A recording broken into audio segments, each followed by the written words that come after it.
सैयदना इमाम हुसैन शहीद करबला, इमाम आली मकाम सिब्ते रसूल रदी अल्लाह तआला अन्हु व अर्ज़ाहु अन्ना, जब मदीने तैयबा में थे और आपको यजीद ने बैत के लिए इसरार किया, और जानते हैं मदीने का गवर्नर वलीद बिन उक़बा इमाम हुसैन को अपने घर में बुलाया और रात के वक्त कहा कि आप यजीद की बैत कर लें, सब ठीक हो जाएगा।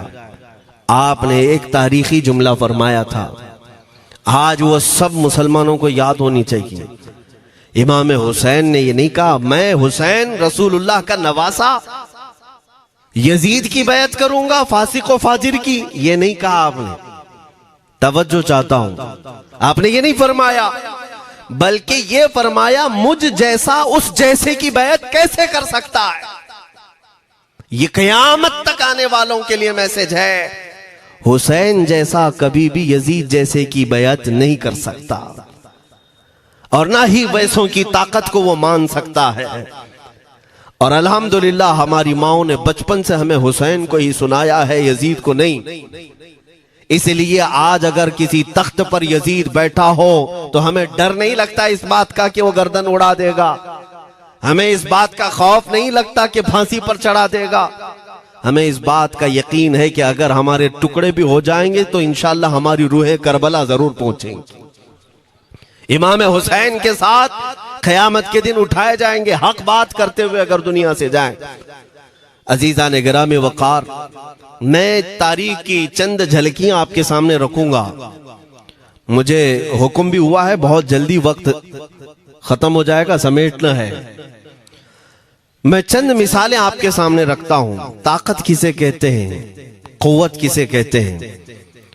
जिम में जाकर बॉडी बनाने वाला ताकतवर है, काजू बादाम खाने वाला ताकतवर है, मुक्के मारने वाला ताकतवर है। कौन है ताकतवर? ताकत किसे कहते हैं?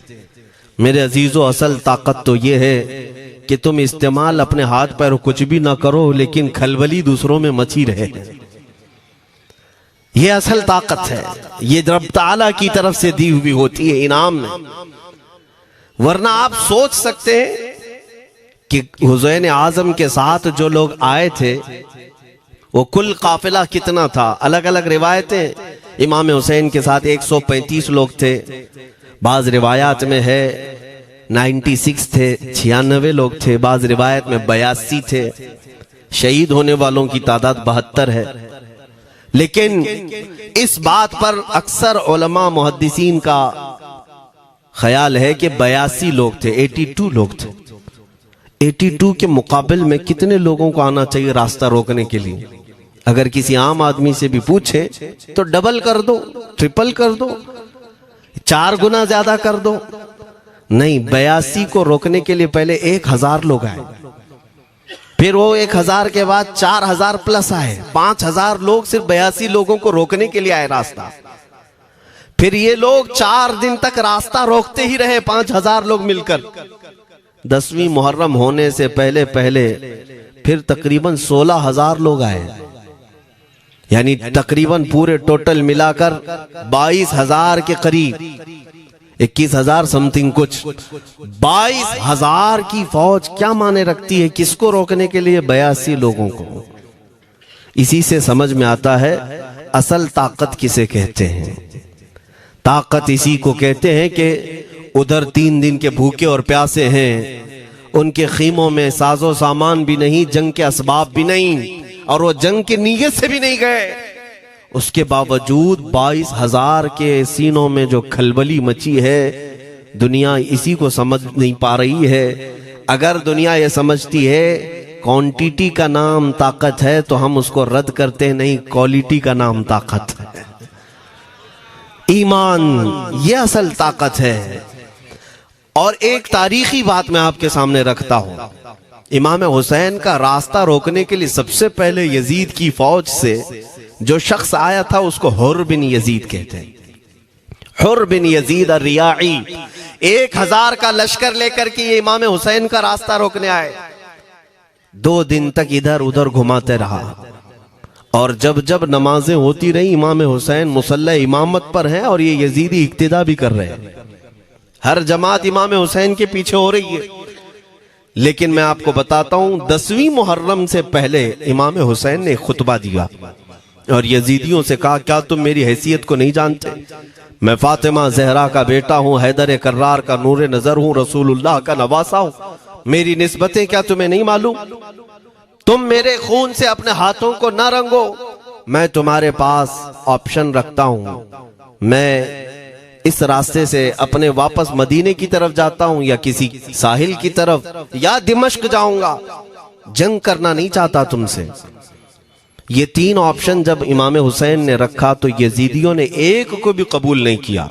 वो जंग करना ही चाहते थे, इमाम हुसैन के खून के साथ खेलना ही चाहते थे।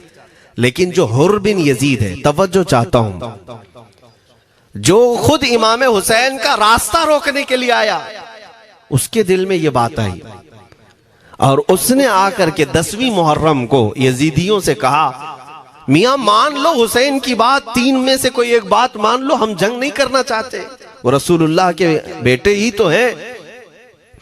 तो सारे जो सिपह सालार बड़े बड़े थे, अम्र बिन साद, शिमर वगैरह, हुर बिन यजीद से कहने लगे, तुझे कौन कहता है फैसला करने के लिए? तू सिपाही है, 1000 की नफरी तेरे साथ दी गई है, बस अगर तुझे हमारे साथ रहना है तो मैदान में जमा रह, वरना चला जा, तू सुलह की बातें मत कर। हुर बिन यजीद उसी दिन 10वीं मुहर्रम को उन यजीदियों से कहता, अच्छा अगर तुम मेरे इस बात को नहीं मानते तो तुम्हारी सिपह सालारी तुम्हें मुबारक, मैं हुसैन के खीमे में जा रहा हूं। जो यजीद की तरफ से आया था वो किधर चला गया? मौला हुसैन के खीमे में। कब? सिर्फ 10वीं मुहर्रम, एक रिवायत में 9वीं मुहर्रम को, एक दिन पहले इमाम हुसैन के खीमे में आया, दस्तबोसी की, माफी मांगी और इमाम हुसैन ने कहा, अब तुम जा सकते हो अपने घर। हुर बिन यजीद ने कहा, मैं उस वक्त तक अब आपका साथ नहीं छोड़ूंगा जब तक मेरे जिस्म में आखिरी सांस बाकी रहे, मैं आपके साथ रहूंगा। अब इमाम हुसैन की वफादारी में आने वाला कौन था? इसलिए मैं आपको एक चीज दे जाता हूं मेरे अजीजों, अल्लाह अज़्ज़ वजल की कुदरत के फैसले हैं, वो जब चाहता है कहीं से भी किसी को हिदायत अता फरमाता है। वो बातिल कुव्वतों के मौजूद पलने वाला बच्चा भी कभी रब तबारक व तआला हिदायत देता है, उसे आलिम बनाता है, और कभी काबे की छांव में पलने वाले को मौला अबू जहल भी बनाता है, गुमराह कर देता है। हुर बिन यजीद मौला हुसैन के पास आ गए। जो बात मुझे कहनी है उसके लिए मुझे इतना वाकया बयान करना पड़ा है। मैं असल पॉइंट की तरफ आता हूं, क्यों मैं ये बयान कर रहा हूं। जब 10वीं मुहर्रम को जंग शुरू हुई, अम्र बिन साद ने तीर चलाया, तो जानते हैं खीमा हुसैन की तरफ से सबसे पहले मैदान में उतरने वाला यही हुर बिन यजीद ही, यही उतरे अपने घोड़े पर सवार होकर उन्हीं यजीदियों से लड़ने के लिए जिनकी फौज में ये आए थे, उनके मुकाबले में लड़ने के लिए गए। और जब लड़ने की इब्तिदा हुई, सुबह से दोपहर के करीब तक वो लड़ते रहे, जवाल तक। अब जो बात कहना है तवज्जो से सुनो। हुर बिन यजीद ने सुबह से लड़ाई की, बहुतों ने वहां पर मैदान जंग में मुकाबला आराइयां की हैं, लेकिन हुर बिन यजीद की जो लड़ाई है वो तारीख में लिखी हुई। आज उन्होंने यजीदियों के साथ जो जंग किया, कई घंटे जंग करने के बाद, जानते हैं तन्हा हुर बिन यजीद ने 120 यजीदियों को कत्ल किया। 120 की तादाद, एक घोड़सवार एक ही है, 120 को मार गिराया। उसके बाद जामे शहादत नोश किया। मैं तारीख पढ़ रहा था, वहीं पर हमने किताब को रोक दी। बहुत सारे लोग करबला के वाकयात में इमाम हुसैन के खानदान के बच्चों के शहादत तो बयान करते हैं, उनके जिस्म कट गए, उनके ऊपर घोड़े दौड़ाए गए, लेकिन तुम ये नहीं जानते कि हुसैनी शहजादों ने बातिल कुव्वतों के कैसे छक्के छुड़ाए थे। एक एक जवान ने मुकाबिल में आने वालों को उनकी औकात कैसे याद दिलाई थी। अब सुनो, हुर बिन यजीद 120 को मार गिरा सकते हैं, वो भी एक दिन पहले खीमा हुसैन में आने वाला, एक दिन पहले खीमा हुसैन में आने वाला। बात समझ में आ रही है? अभी जो एक दिन पहले खीमा हुसैन में आ जाए उसकी ताकत का हाल ये है, जो पैदाइशी हुसैनी हो उसकी ताकत का हाल क्या हो। मेरे अजीजों, ताकत किसे कहते ये समझो। यह और बात है कि लोगों को अपनी ही औकात मालूम नहीं, अपनी हैसियत मालूम नहीं है। होता क्या है मैं आपको बताऊं। अल्लामा अब्दुल मुस्तफा आजमी साहब ने एक बड़ी प्यारी बात लिखी है। वो गुजरात के हालात बहुत अच्छी तरह से जानते थे। आपने एक बहुत अच्छी बात लिखी जो हमारे तमाम चीजों से या आज के जमाने में ये चीज मैच होती है।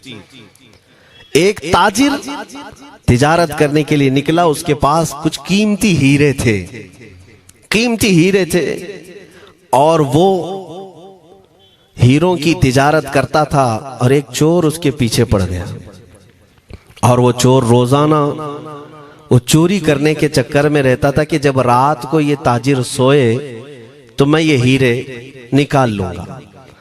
लेकिन 2-3 दिन जब जब वो ताजिर सोता था वो पूरे हीरे चेक करता था, कहीं नहीं मिलते थे।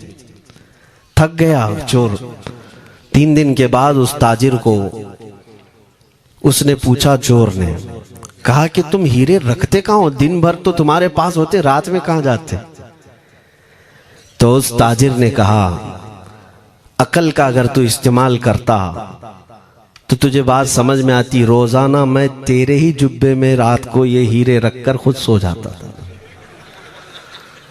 वो अपना नहीं तलाश करता, इसका तलाश करता।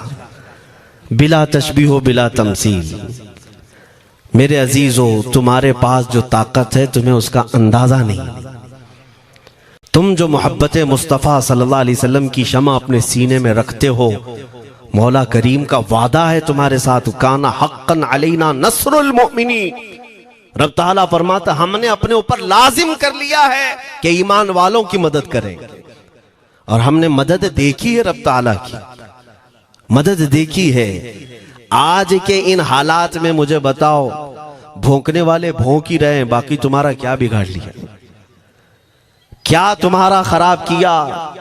बस ये है कि तुम अपने अंदर खलबली मत मचाओ और ज्यादा खौफ और हिरास में मत जियो। अल्हम्दुलिल्लाह मुसलमान हैं, मोमिन हैं, किसी चोर कौम से तुम्हारा रिश्ता नहीं है। तुम दुनिया की उस अजीम कौम हो जो सिर्फ और सिर्फ अपने रब ताला के हुजूर झुकती है, और अपने रब तबारक व ताला के हुजूर ऐसे झुकती है। मैं चैलेंज के साथ कहता हूं, पूरी दुनिया में कोई कम्युनिटी, कोई कौम ऐसी नहीं है जो अपने खुदा को देखने के बाद ही झुकती है। जिसकी भी जाओ, उनके खुदाओं की तस्वीर वहां पर सामने होती तभी झुकते हैं। वो चाहे ईसाई हो, यहूदी हो, कोई भी हो, उन्होंने कोई ना कोई या मूर्ति बनाई है या तस्वीर बनाई है, तब वो झुकते हैं। तन्हा तुम ईमान वाले हो जो आज तक अपने खुदा को देखा नहीं लेकिन हर दिन सजदा करते हो, तुम्हारा ये ईमान है।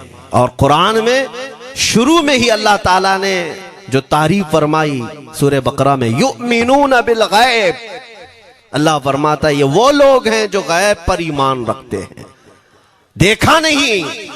और दुनिया में करोड़ों मस्जिदें होंगी, किसी मस्जिद में अल्लाह की तस्वीर है? किसी मस्जिद में? और या तुम्हें सलातो सलाम पढ़ने के लिए मेरे आका की तस्वीर देखने की जरूरत है? यही तो तुम्हारा ईमान है मेरे अजीजों। मेरे आका को हमने दिल में बसा रखा है, और जब हुजूर पाक की याद आई, बगैर तस्वीर देखे हम खड़े हो जाते हैं। और उनकी मोहब्बत वैसी होती है, हमें किसी तस्वीर और मूरत को देखने की जरूरत भी नहीं होती। तुम्हारी खुसूसियात बहुत हैं। अल्लाह रब्बुल इज्जत ने तुम्हारी पेशानियों को महफूज रखा है, किसी अहरे गैरे के सामने झुकने नहीं दिया। पेशानी मुकद्दस है तुम्हारी।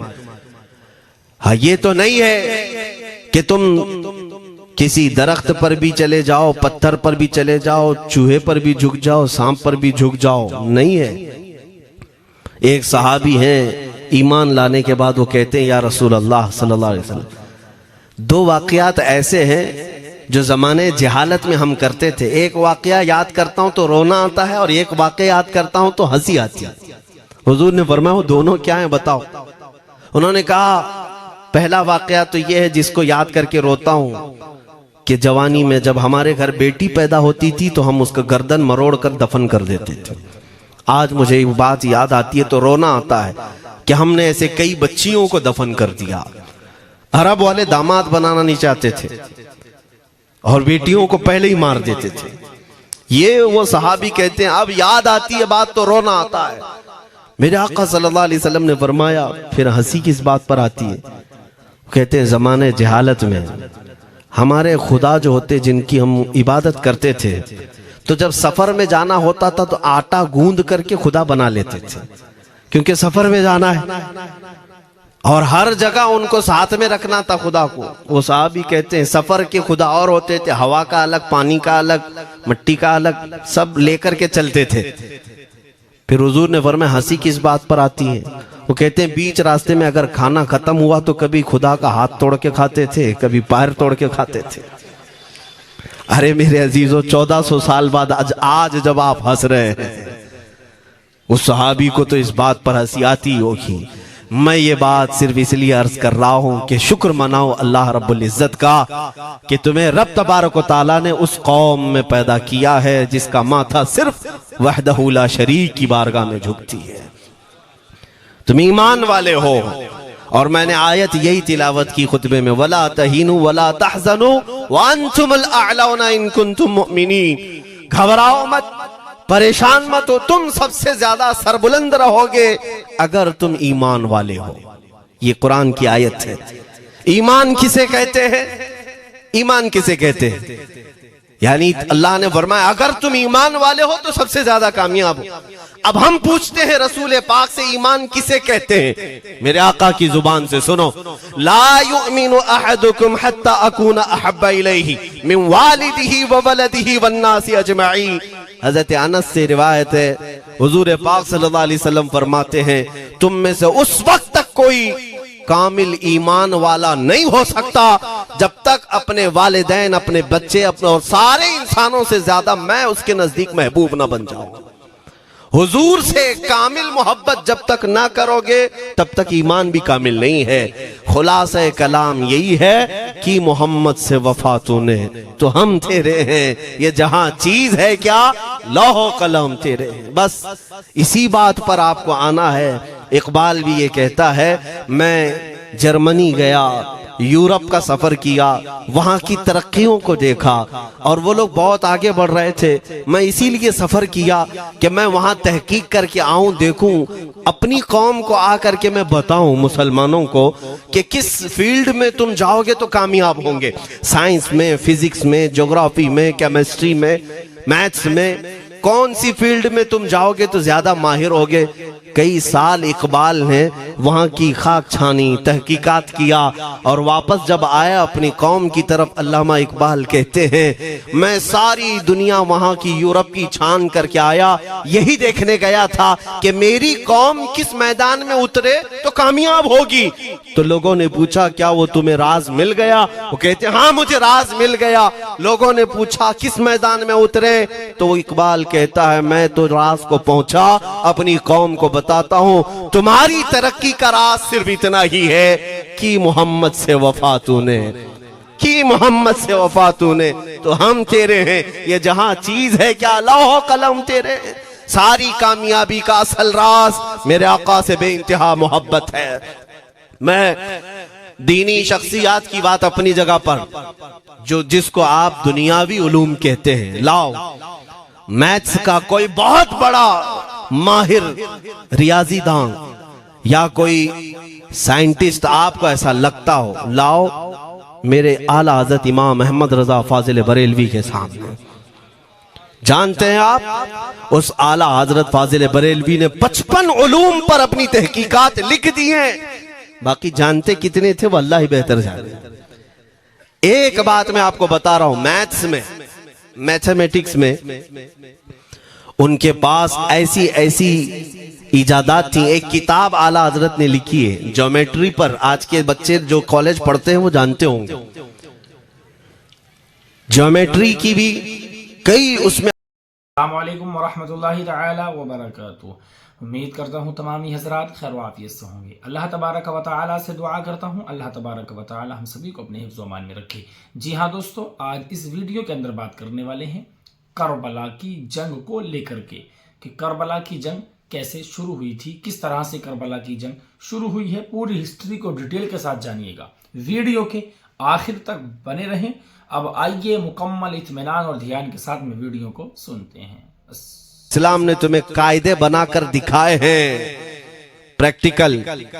ये किबला पहचानने का इल्म होता है, शहर का तूलुल बलद अर्जुल बलद देखना होता है, बहुत सारी उसमें चीजें, उसकी सतह समंदर से ऊंचाई कितनी है, फिर सितारों को देखा जाता है, फिर पहचाना जाता है किबला, उसको हिसाब में लगाया जाता है। आला हजरत ने ये जो किताब लिखी पूरे 1400 साल में, आला हजरत की ये किताब जिसमें 10 कायदे खुद उन्होंने इजाद किए, उनसे पहले किसी ने नहीं लिखी, खुद उन्होंने इजाद किए। और उसके बाद आला हजरत ने चैलेंज के साथ कहा कि मैंने फकीर ने ये 10 कायदे इजाद किए हैं, इस पर कोई अमल करके किबला पहचानना चाहे तो उस पर अमल करके खड़ा हो जाए, अगर हिजाबात हटा दिए जाएं तो काबा उसकी नाक के सामने होगा। आला हजरत ने लिखा है काबा ऐन उसकी नाक के सामने होगा। परफेक्ट कायदे उन्होंने लिखे। ये कायदे कहां से आए? हिसाब, मैथमेटिक्स। जो अलीगढ़ के प्रोफेसर अपने फंसे हुए मसाइल हल करने के लिए आला हजरत के पास आए, वाकयात आपने सुने होंगे। अब मैं आपसे कहता हूं, एक बहुत बड़े प्रोफेसर साहब अलीगढ़ के, वो लंदन या ऑक्सफोर्ड जा रहे थे या जर्मनी जा रहे थे कुछ मैथ्स के फंडे हल करने के लिए। आला हजरत के खलीफा ने उन्हें मशवरा दिया कि चले मौलाना अहमद रजा साहब बरेली में रहते हैं, उनसे बात कर लेंगे। पहले तो उन्होंने मजाक उड़ाया, मौलवी लोगों का काम है, प्रोफेसर जिसमें फंसा हुआ है। उन्होंने कहा लंदन और जर्मनी जाने में जितना खर्चा आता है उससे कम ही बरेली को लगता है, एक बार ट्राई कर लीजिए। वो आए आला हजरत के यहाँ, वो मौलाना सैयद सुलेमान साहब के कहने पर जब आला हजरत के पास आए, असर का वक्त था, अजान हो चुकी थी, आप मस्जिद की तरफ जा रहे थे। प्रोफेसर साहब से मुलाकात हुई, आला हजरत ने पूछा कैसे आना हुआ? उन्होंने कहा एक बहुत पेचीदा मसले में फंस गया हूं, मैथ्स का, रियाजी का, हिसाब का हल नहीं होता, इसके लिए मैं बाहर का सफर कर रहा था। आपके शागिर्द मौलाना सुलेमान साहब ने कहा कि आपसे मिलने। आला हजरत ने कहा दिखाएं क्या मसला है? उन्होंने कहा इतने शॉर्ट टाइम में यह हल नहीं होगा, नमाज के लिए आप जा रहे हैं। आला हजरत ने फरमाया फिर भी दिखाओ। आला हजरत को उन्होंने वैसे ही खड़े दिखाया। देखते ही आला हजरत ने उंगलियां रखी और कहा इसका यहां से, इसका यहां से, फलां का यहां से, इस तरह आप लगा करके देख ले, मैं असर की नमाज से फारिग होकर आता। वो प्रोफेसर साहब कहते हैं उन्होंने चुटकियों में यूं हल किया, मैं जब बैठ करके उस मसले को लगाया तो तुरंत 2 मिनट में वो मसला हल हो गया। अब जिसके लिए मैं ये वाकया अर्ज कर रहा हूं सुनो। वो हैरत में आंखें फटी फटी रह गई उस प्रोफेसर साहब की। उधर नमाज होने के बाद आए आला हजरत, तो वो अश करने लगे। कहा मौलाना साहब मैं पहली मर्तबा देख रहा हूं कि मदरसे का कोई मौलवी मैथ्स के इतने टफ फंडे को हल कर लेता हो। मौलाना ये तो बताएं ये रियाजी और ये मैथ्स के मसले आपने किससे सीखे? कौन है आपको? किस कॉलेज में, किस यूनिवर्सिटी से आपने सनद हासिल की है? यही मुझे कहना है मेरे से। अब आला हजरत का जवाब सुनो।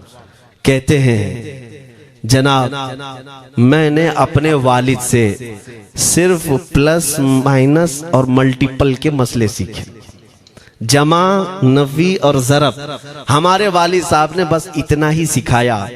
और उस वक्त बचपन में मुझे मंतिक, फलसफा, ये सब किताबें पढ़ने का शौक था। मैं हिसाब के, ज्योमेट्री की ये किताबें लेकर बैठा। मेरे वालिद आए, देखा, पूछा अहमद रजा क्या पढ़ रहे हो? मैंने दिखाया ये मंतिक है, फलसफा है या हिसाब की किताबें हैं।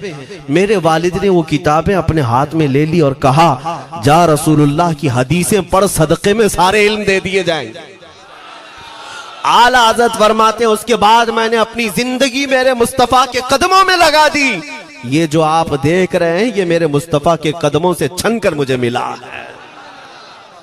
बस बात समझ जाओ, ताकत इसी को कहते हैं।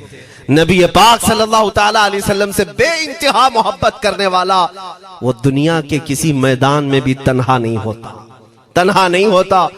अजीजा ने गिरामी वक़ात, मैं इस बात की तरफ आपको ले जाता हूँ। एक सहाबी हजरत सलमा बिन अकवा रदियल्लाहु ताला, इनको राजिलु रसूलिल्लाह कहा जाता है।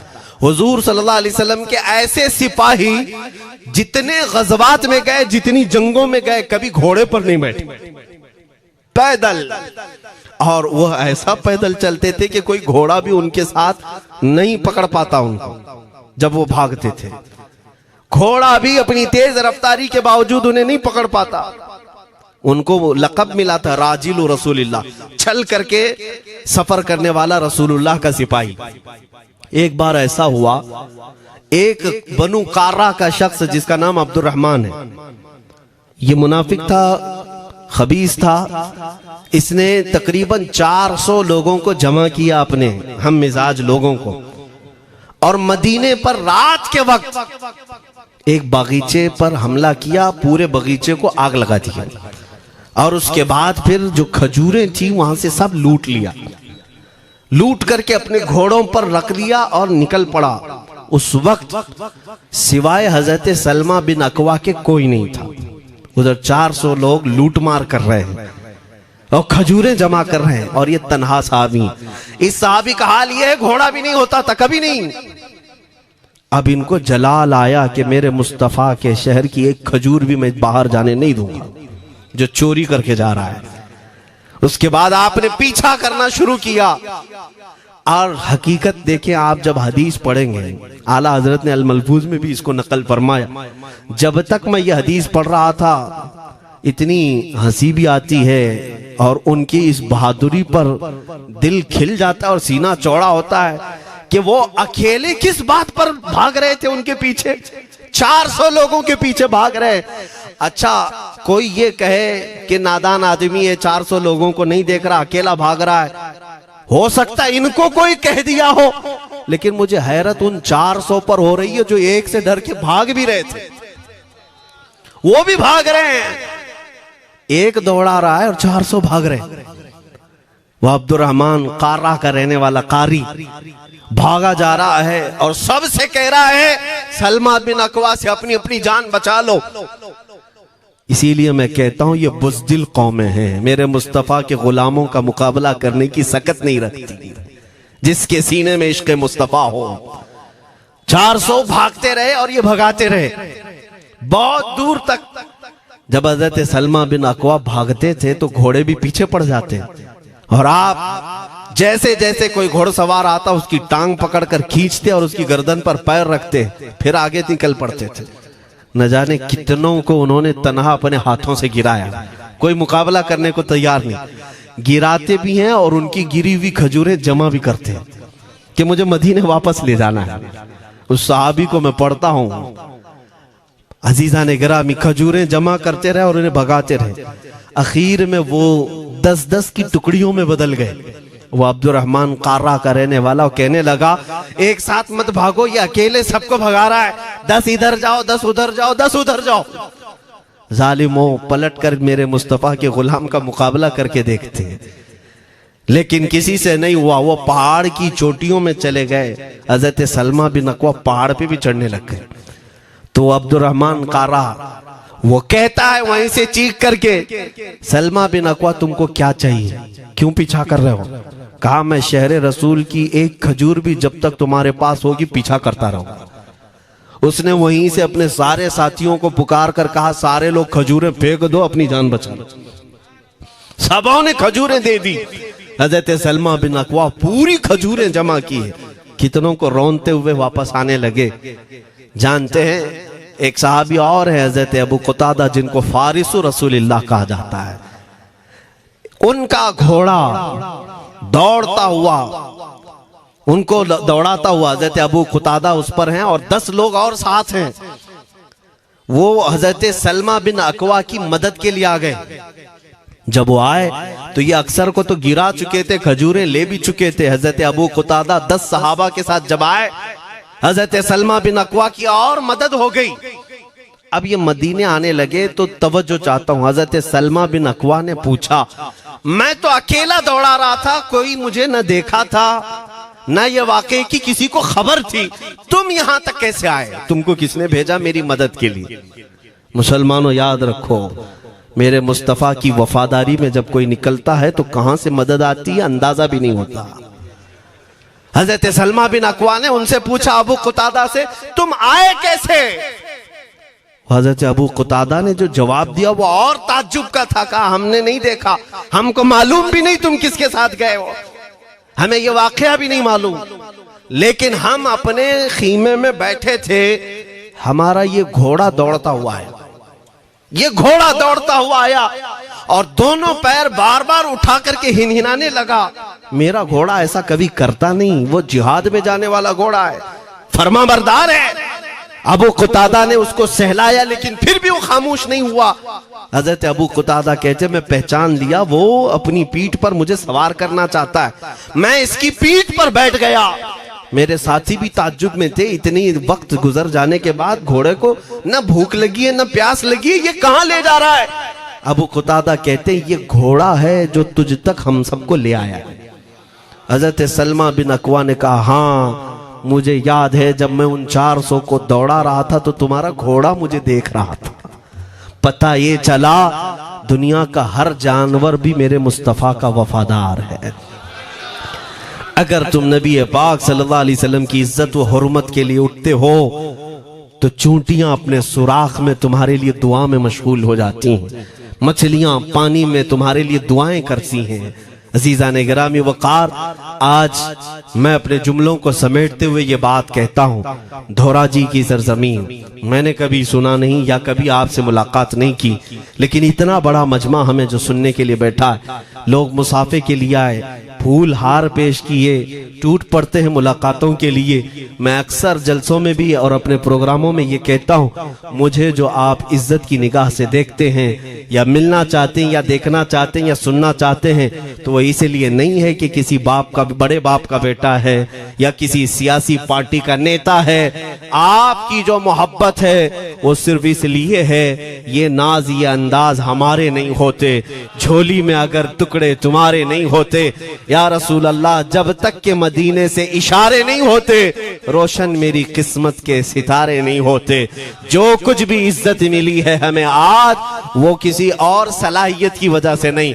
साफ मैं बता देता हूं, मैं मुकर्रिर आदमी नहीं, मैं खतीब आदमी नहीं, मैं वो शोलाबार मुकर्रिर नहीं हूं कि जिनकी तकरीरों से लोग बहुत ज्यादा नफा उठाते हो। मैं तो तालिब इल्म आदमी हूं।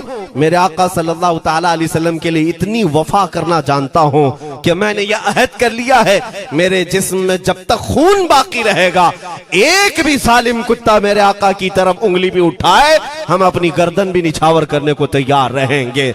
मेरे आका सल्लल्लाहु ताला अलैहि वसल्लम के लिए कुर्बानी का जज्बा है, इसलिए मेरे आका ने ये इज्जत अता की है। फिर मुझे ये कहने का हक भी है, जब तक बिके न थे तो कोई पूछता न था, या रसूल अल्लाह तुमने खरीद कर हमें अनमोल कर दिया।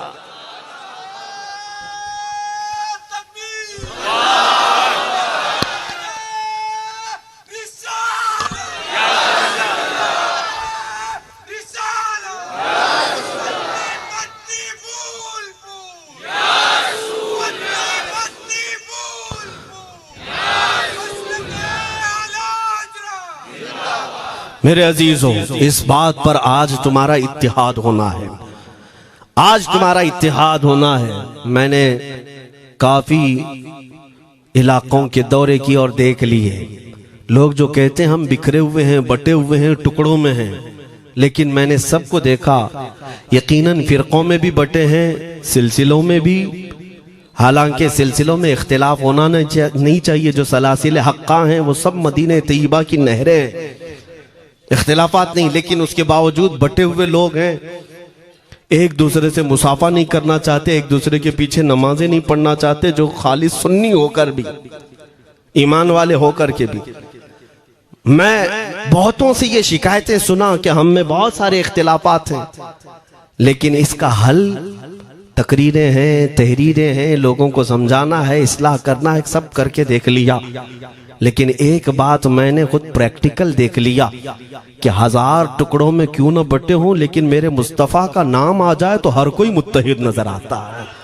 ये हमने देख लिया है, ये हमने देख लिया है।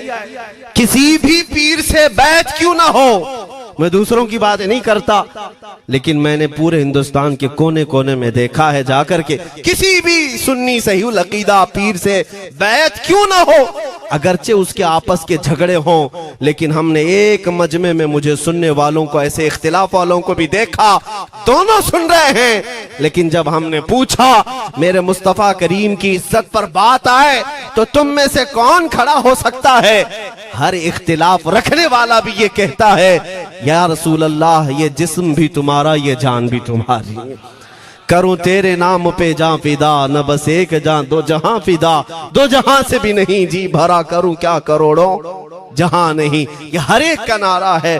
इससे पता ये चला कि आज तुम सबको अगर कोई चीज जोड़ सकती है तो नाम मोहम्मद है, मेरे मुस्तफा करीम सल्लल्लाहु अलैहि वसल्लम की मोहब्बत है। गुंबदे खजरा की छांव में सबको जमा करो, इंशाअल्लाह अज़ीज इत्तिहाद बरकरार रहेगा। असल की तरफ नजर रखो, बादशाह की तरफ नजर रखो, बाकी जितने वली हैं, जितने पीर हैं, सब वजीर हैं, सब वजीर हैं, बादशाह सिर्फ मेरा मुस्तफा है। नबी पाक सल्लल्लाहु ताला अलैहि वसल्लम को हम शहंशाह तस्लीम करते हैं, लिहाजा अगर बादशाह की तरफ नजर होगी तो तुम्हें शैतान ये इस तरह की लड़ाइयों में नहीं रखेगा, वो कामयाब नहीं हो सकेगा। तुम सबका मिशन अगर मेरे मुस्तफा की इज्जत और उनकी नामूस हो जाए, हुजूर अकरम सल्लल्लाहु ताला अलैहि वसल्लम की तरफ हमने देखा है बड़े बड़े इख्तिलाफात खत्म हो जाते हैं। हजरत अबू जर गिफारी, हजरत बिलाल हबशी, दोनों में झगड़ा हो गया था, तकरार हुई। हजरत अबू जर गिफारी ने सिर्फ हजरत बिलाल को गुस्से में आकर कहा, काली औरत के बेटे, या इब्न उम्मी सौदा, ये तकरार में हो जाता है। हजरत बिलाल को ये बात लग गई, थे तो काले, लेकिन साहबी ने कहा था काली औरत के बेटे। हुजूर के पास जाकर अर्ज किया, या रसूल अल्लाह, अबू जर ने मुझे आज यूं कहा, अबू जर ने मुझे आज यूं कहा, काली औरत के बेटे। मेरे आका सल्लल्लाहु अलैहि वसल्लम को जला लाया, बाहर आए, बुलाया, अबू जर कहां है, आए। हुजूर पाक ने उनको मुखातिब करके सिर्फ इतना फरमाया, अफीकल जाहिलिया, अभी तक तुम्हारे अंदर पुरानी जाहिलियत बाकी है। 3 बार पूछा और उसके बाद मेरे आका चले गए, कुछ नहीं फरमाया। पुराने जमाने की काफिरों की जाहिलियत अभी बाकी है, जो माँ के नाम से लोगों को गालियां देते या पुकारते थे। हजरत अबू जर गिफारी को इतनी बात लग गई कि मेरे आका मुझसे रूठ गए, मेरे आका के दिल पर यह बात लग गई। तो उन्होंने ये नहीं किया कि देखा जाएगा बाद में क्या होगा, नहीं, सीधे मस्जिद नबवी में हजरत बिलाल को ढूंढने के लिए आए। कहाँ है? हजरत बिलाल मिल गए तो उनका हाथ पकड़ करके लाए। अबू जर गिफारी जमीन पर लेट गए, सो गए। कहा है बिलाल, मुझे माफ कर दे, मैंने तुझे सख्त जुमला कहा, मुझे माफ कर दे। हजरत बिलाल ने कहा, ठीक है, मैंने माफ कर दिया, हो गई बात। लेकिन हजरत अबू जर गिफारी ने कहा, नहीं, मेरा दिल इस पर सुकून नहीं मानेगा। एक काम करो ए बिलाल, तुम अपना ये पैर मेरे चेहरे पर रगड़ो, ये तुम्हारा तलवा जिसको मैंने काला कहा था, उसी तलवे से मेरे चेहरे पर तुम रगड़ो, ताकि मुझे मेरी हैसियत पता चल जाए। हजरत बिलाल क्या उनकी बात पर अपना पांव उनके चेहरे पर रगड़ देते, दोनों हाथों से उनको जमीन पर उठाया और सीने से सीना लगाया। कहा है अबू जर, कैसी बात करते हो, जिस आका के तुम गुलाम हो उसी आका का मैं भी गुलाम। मैंने ये तारीख में पढ़ा है, अगर सख्तियों को कोई चीज जोड़ सकती है तो वो मेरे आका की मोहब्बत है और मुस्तफा करीम की मोहब्बत है। तुम्हारे सीने चौड़ा कर देगी, तुम्हारा दिल कुशादा कर देगी, तुम अपनों को एक्सेप्ट करने लग जाओगे अपने नबी की निस्बत पर। हाँ, एक बात याद रखें, मैं ये सिर्फ मेरे आका की निस्बत वालों के लिए कह रहा हूं, बाकी हमारा अकीदा तो ये है, नबी से हो जो बेगाना उसे दिल से जुदा कर दे, पिदर मादर बिरादर जानो माल उन पर फिदा कर दे। हम उसको मानते ही नहीं, चाहे बापों की माँ हो जो मेरे नबी को नहीं जानता, जो मेरे आका की अजमत को नहीं पहचानता, मैं उनके बारे में नहीं कहता। हाँ, हमारे एक उस्ताद बुजुर्ग उन्होंने फरमाया था कि बेटा बात करने का लहजा नरम रखना हमेशा।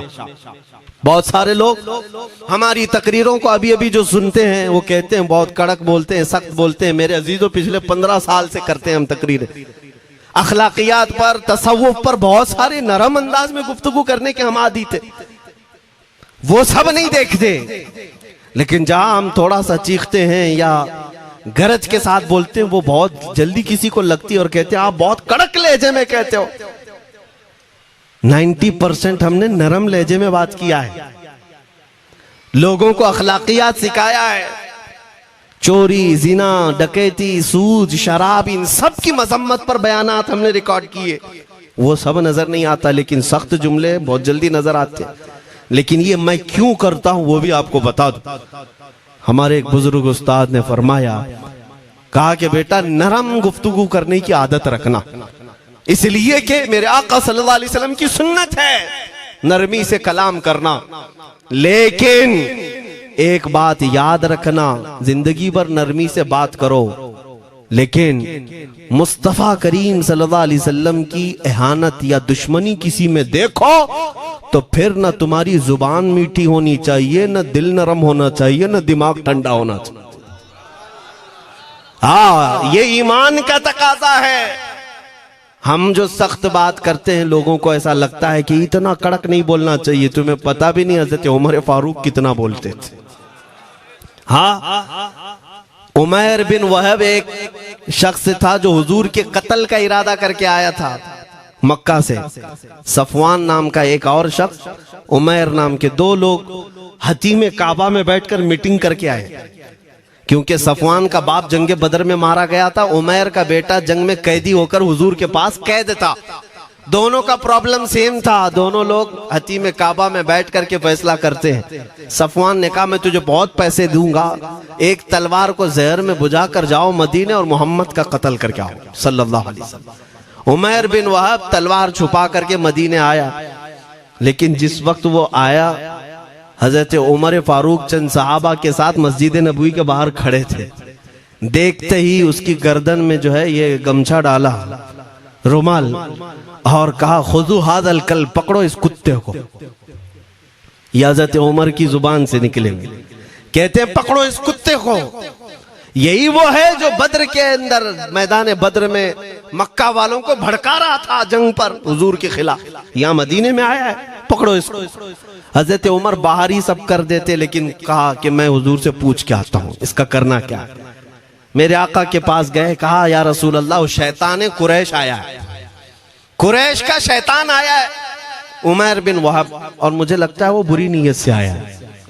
हजरत उमर पहले ही भांप रहे हैं, मुझे लगता है वो बुरी नीयत से आया है, क्या करना है आप हुक्म फरमाए। मेरे आका ने फरमाया, उमर उसको अंदर ले आओ। उमैर बिन वहब को वैसी गर्दन में वो गमछा डाल के घुमा के अंदर ले आए मस्जिद नबवी में। हुजूर ने पूछा, हजरत उमर से कहा छोड़ दो उसको। जब अंदर आया तो पूछा हुजूर ने, क्यों आए उमैर? अब वो झूठ बोलने लगा, कहा मेरा बेटा आपके पास कैदी है, खैर खैरियत पूछने के लिए आया, और क्या है। मेरे आका ने फरमाया, सच सच बताओ क्यों आए हो। उसने फिर कहा, मैं अपने बेटे की खैरियत मालूम करने आया हूं, और क्यों आया हूं। हुजूर ने फरमाया, खैरियत मालूम करने आए तो तलवार लेके क्यों आए हो। उसने तलवार दिखाने के लिए फेंक दिया, कहा इस तलवार का क्या होना है। तलवार तो हमारे पास बद्र में भी थी, लेकिन फतह आप ही के साथ थी। बड़ी बड़ी बातें करने लगा। मेरे आका को जलाल आया और कहा, उमैर वो बात क्यों नहीं बोलते जो तुम सफवान के साथ काबा के हतीम में बैठकर करके आए हो। मदीने में बैठा रसूल खाने काबा में होने वाली गुफ्तगू को सुन रहा है।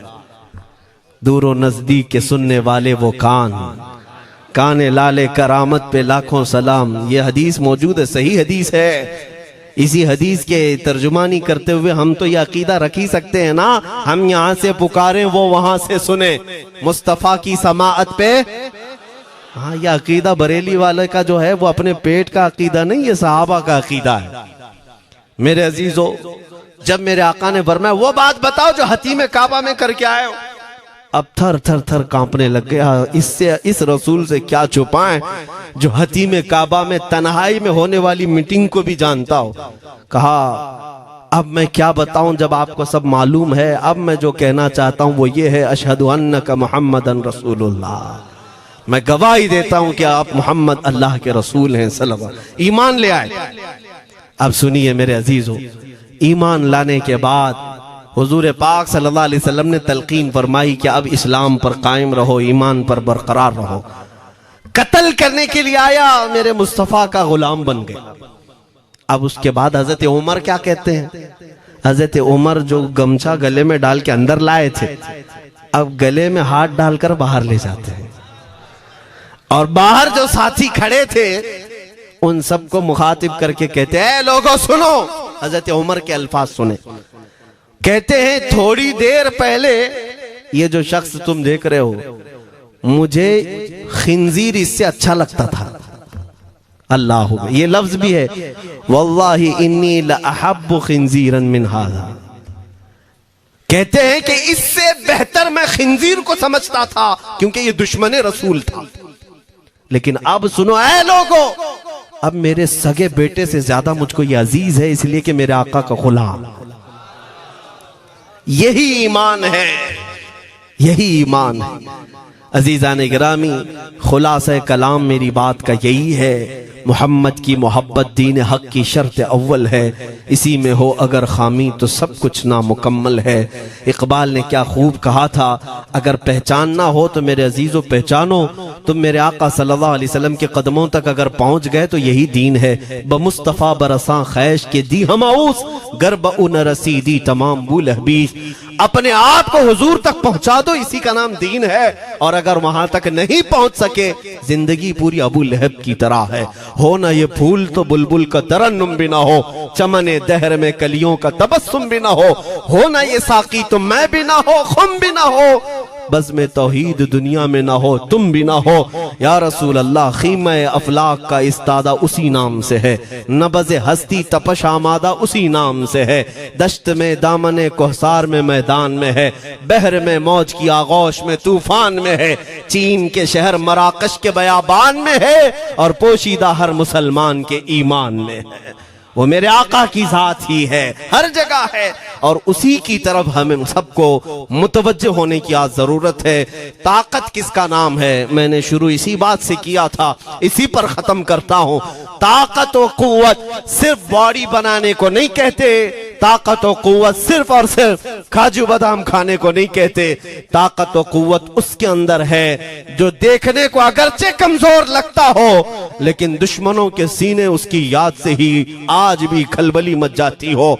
हमने देखा है 100 साल पहले की बात, आला हज़रत इमाम अहले सुन्नत फाजिल बरेलवी इमाम अहमद रजा खां, नाम तो हर बच्चा जानता है आज, और अपनों से ज्यादा गैर भी जानते हैं और थरथराते भी हैं। लेकिन क्या कभी तुमने आला हजरत की सीरत में यह पढ़ा कि उनका जिस्म कैसा था?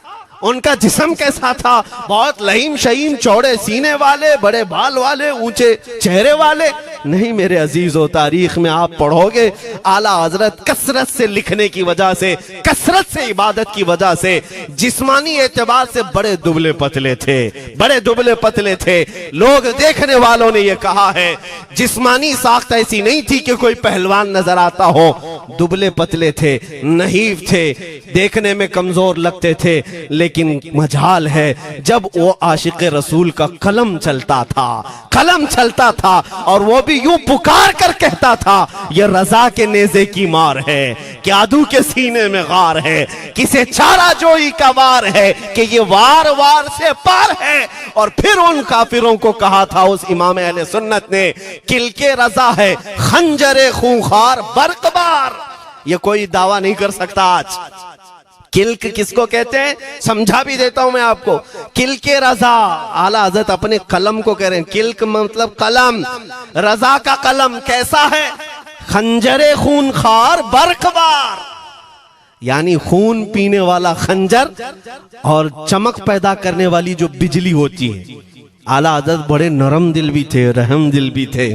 अपनों को जब नवाजते थे तो बेहिसाब नवाजते थे। आजिजी ऐसी कि बच्चों से भी माफी मांगते, आजिजी ऐसी, और अपने पीर खाने पर जाने की बात आए तो चप्पलें कितनी दूर छोड़ जाए। गुरूर और घमंड की बात नहीं, लेकिन जब मेरे मुस्तफा के दुश्मनों से मुकाबले की बात आती तो यूं कहते, तुम क्या समझते हो किल के रजा है खंजरे खूंखार बरकबार, आदा से कह दो खैर मनाए न शर करें।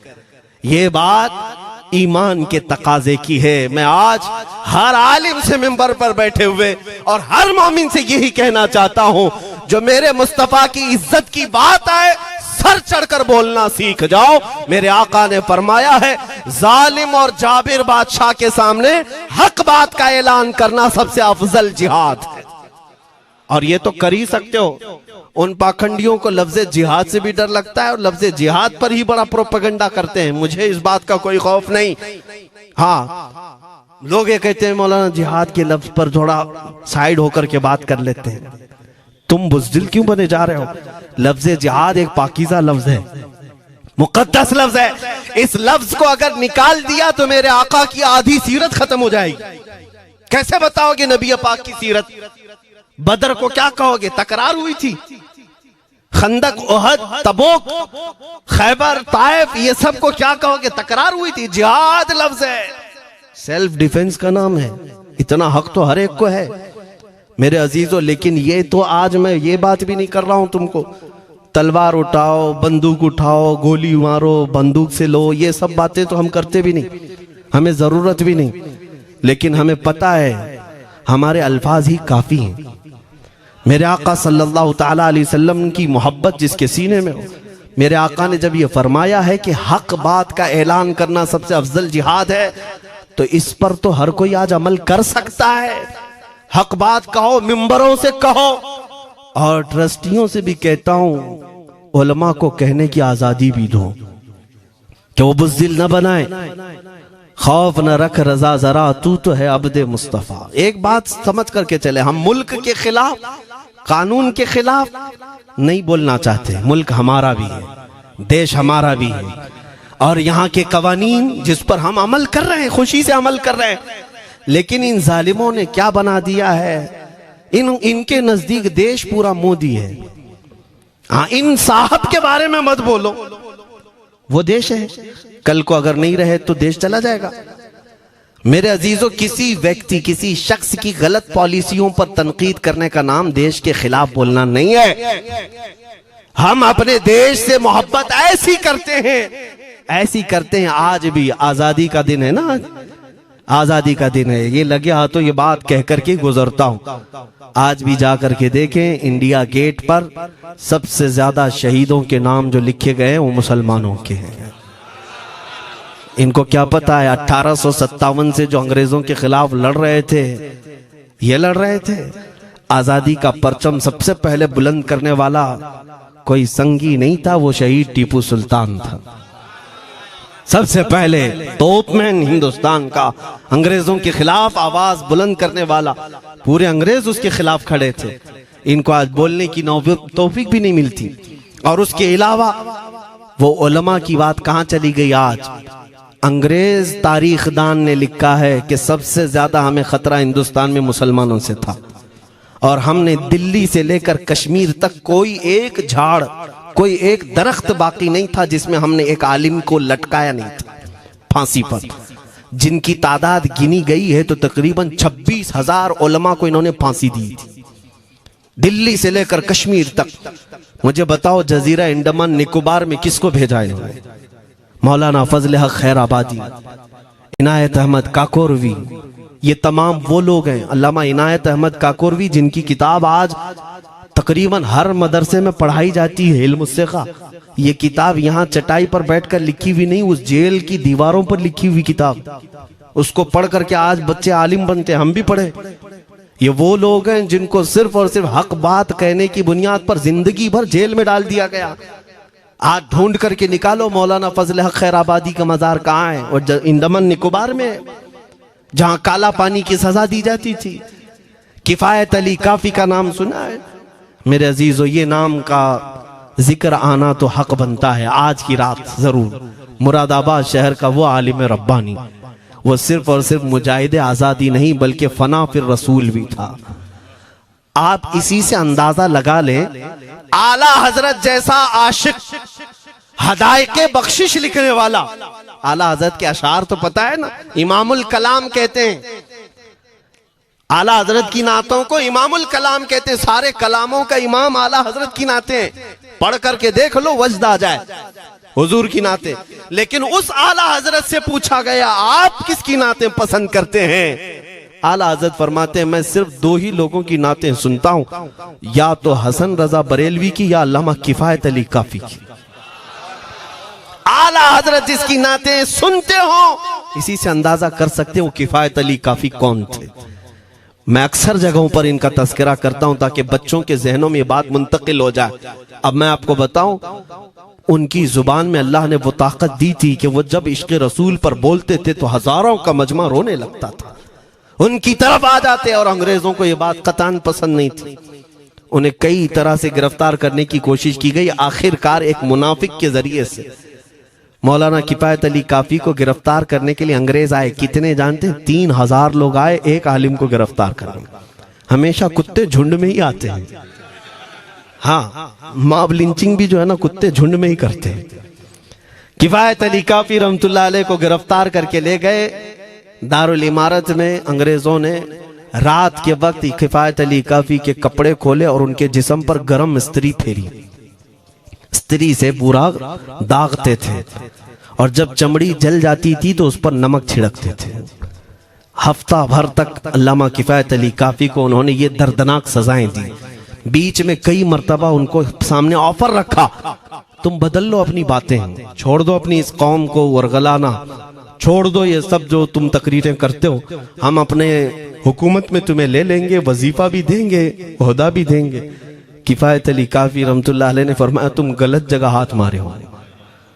हाँ, ये वो जगह नहीं है जहां से 500 पाउंड लेकर के कौवा भी हलाल कर दिया जाए, हर चीज जो है तुम्हारे हिसाब की बना दी जाए। ये वो जगह नहीं है। किफायत अली काफी रहमतुल्लाह अलैह ने कहा, मेरा दीन इतना सस्ता नहीं है, इतना सस्ता नहीं है। उसके बाद उन्होंने कहा, तो फिर तुम मरने के लिए तैयार रहो। कहा, खुशी से। 8 दिन के बाद उनको एक चौराहे पर ले जाकर फांसी का फंदा लगाया गया और पूरे मजमे में आपको फांसी के लिए चढ़ाया गया। अंग्रेजों ने पूछा था, कोई आखिरी वसीयत है तुम्हारी, कोई आखिरी ख्वाहिश है तो बता दो लोगों में। फांसी पर चढ़ने वाला ये कहता होगा, मेरी बीवी से मिल लूं, बच्चों से मिल लूं, जायदाद प्रॉपर्टी की वसीयत कर दूं, मेरे बाद कौन बैठेगा वो कह दूं। लेकिन किफायत अली काफी की बात पर कुर्बान जाओ। उस भरे मजमे में कहते, हाँ मेरी आखिरी ख्वाहिश एक ही है, एक बार नाते रसूल पढ़ लूं। अल्लाह अल्लाह, एक बार नाते रसूल पढ़ लूं। उन्होंने कहा, ठीक है, तुम्हारी इस ख्वाहिश का हम अदब करते हैं, कर लो। किफायत अली काफी रहमतुल्लाह अलैह फांसी के फंदे पर चढ़ने से पहले क्या मगन होकर के गुनगुना रहे थे। यूं कह रहे थे, कोई गुल बाकी रहेगा न चमन रह जाएगा, पर रसूलुल्लाह का दीने हसन रह जाएगा।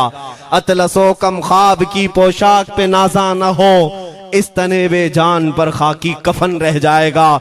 सब फना हो जाएंगे हश्र तक काफी वो, लेकिन नाम हजरत का जुबानों पर सुखन रह जाएगा। ये नाते पाक गुनगुनाते हुए चढ़ गए फांसी के फंदे पर। लोगों ने देखा फांसी तो लगी लेकिन लबों पर उसी तरह की मुस्कुराहट थी। क्यों? ये राज है मेरे अजीजों, मरने वाला ही जानता है। फंदा बाद में लगता है, आमिना का लाल पहले तशरीफ लाता है। मौत का दर्द उसे क्या होगा जो जमाले मुस्तफा देख रहा हो, मेरे आका सल्लल्लाहु ताला अलैहि वसल्लम की तरफ महव हो। अब सुनो, मैं ये बात क्यों कह रहा हूं, तुम इन बातों से घबराना नहीं, इन बातों से डरना नहीं कि कल को अगर आपके मिंबर पर बैठकर खिताब करने वाला ये आपका गुलाम मर जाता है, कट जाता है, कोई मुझे मार देता है, तो इस बात का यकीन रख लेना, दीन रुकेगा नहीं। और मेरे आका सल्लल्लाहु अलैहि वसल्लम के नामूस और उनकी इज्जत में कोई कमी आने वाली नहीं।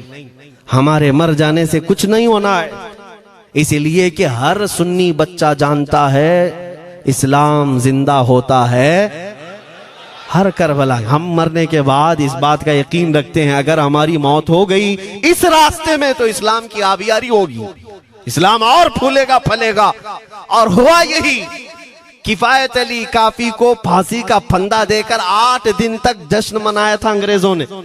जब मौलवी चला गया जो लोगों को तकरीर करता था, हजारों का जमा करता था, हुजूर अकरम सल्लल्लाहु अलैहि वसल्लम की मोहब्बत की बातें करता था, चला गया, हमने फांसी दे दी।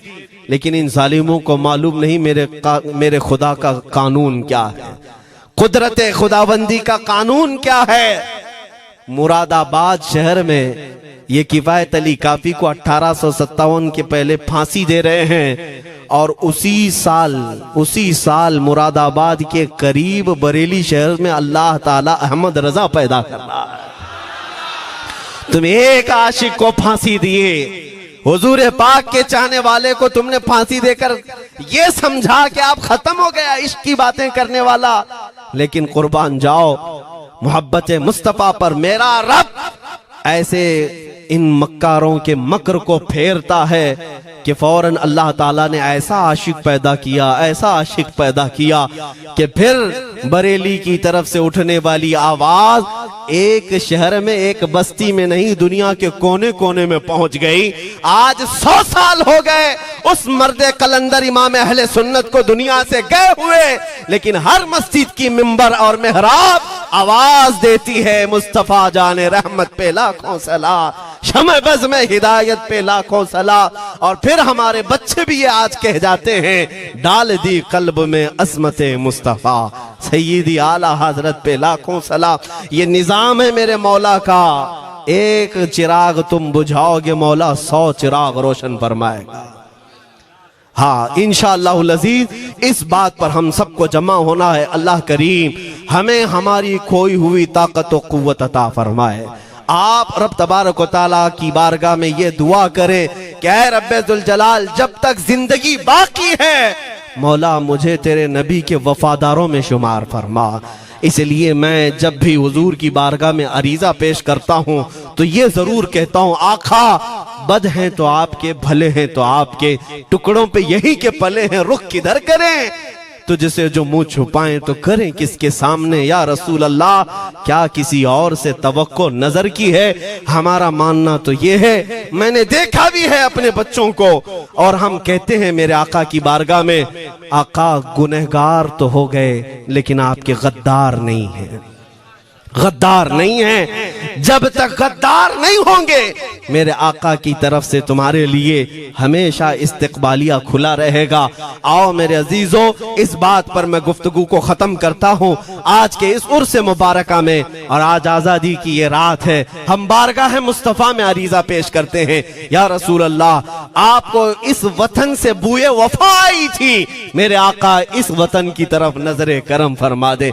क़यामत तक आने वाली हमारी नस्लों में मेरे आका सिर्फ आपके आशिक ही पैदा हो, कोई गद्दार ना पैदा हो।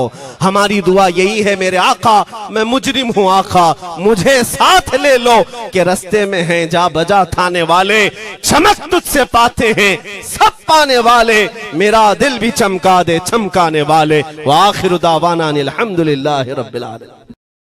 जी हाँ दोस्तों, जैसे कि अभी अभी आपने हमारी वीडियो को सुना है, उम्मीद करता हूँ सुन करके समझ गए होंगे। इसी तरह की रोज़ न्यू इस्लामिक वीडियो सुनने एंड देखने के लिए हमारे चैनल मौलाना सुहेल अख्तर खलीली को सब्सक्राइब करें, लाइक करें, कमेंट करें एंड शेयर भी कीजिएगा। अस्सलाम वालेकुम, अल्लाह हाफिज़।